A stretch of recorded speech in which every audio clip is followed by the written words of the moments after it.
Hey, are you a busy parent? Do you feel like you're being pulled in multiple directions all at once? Are you exhausted and overwhelmed? My name is Tanikella. I'm a pediatrician, expert in mind-body medicine, and a life coach. I can help you break free from guilt and overwhelm so that you can enjoy the life that you've worked so hard to create. I can also teach you how to support your family in a more holistic way. Welcome to I Am Well MD. This is episode 18, and today we're going to continue our Lifestyle as Medicine series and talk about physical activity.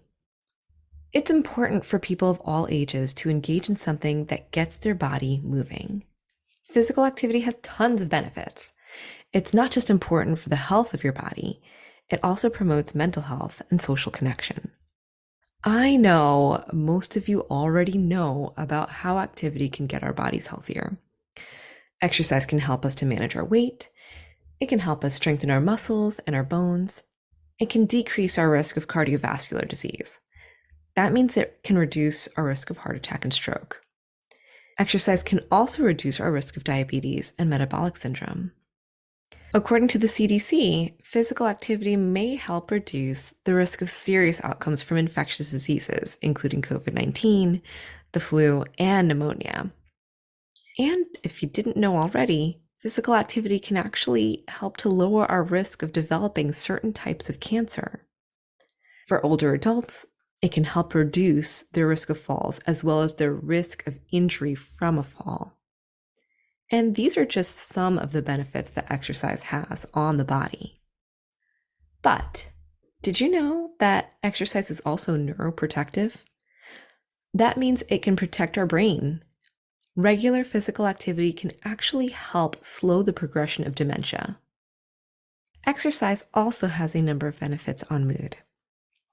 Working out can help release endorphins, which are neurotransmitters that help lift our mood during and after exercise. Some people refer to this as the runner's high. It's excellent for stress reduction and can help reduce levels of stress hormones like cortisol. For some people, it can also serve as an active form of meditation. I know for myself, when I'm outside in nature and walking, it truly feels like a meditation and has all the benefits of physical activity. Exercise can help improve the quality of our sleep. And let's face it, our country as a whole could use some sleep. Better sleep means happier people and less people honking their horns in the morning on their way to work. For those who like sports, the benefit of being part of a team can be profound. It can create opportunities for newfound friendships, regular social connection, and support. And exercise can also help to balance key neurotransmitters that can affect mood, such as dopamine, serotonin, and norepinephrine. That means exercise can be helpful in reducing symptoms of depression and anxiety. So let's just think about that for a moment, because I know in my office as a pediatrician, I see kids all the time for symptoms of anxiety and depression. Many of them spend a lot of time on their tablets or playing video games. When a kid doesn't engage in physical activity, it actually genuinely takes from them. So, what's the recommendation? We should aim for about 150 minutes of moderate physical activity per week.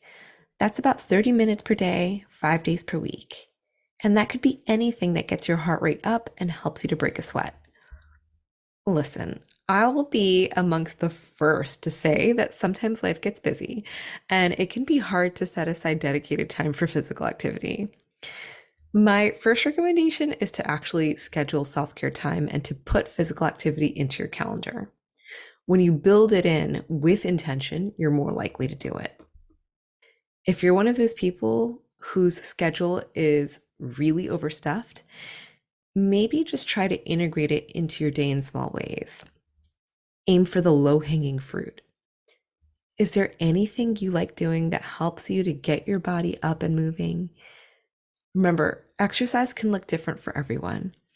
It could be going for a walk or a run. It could be dancing. It could be playing active games with your kids. Personally, my life gets pretty busy and I don't always have time to go to the gym. I work during the day and I'm with my kids in the evening. So, one of my favorite things to do is to get exercise through the form of play. Sometimes I play tag with my kiddos, and goodness, those kids are really fast and they keep me on my toes. I call them my personal trainers. They totally motivate me to be healthier so that I can keep up.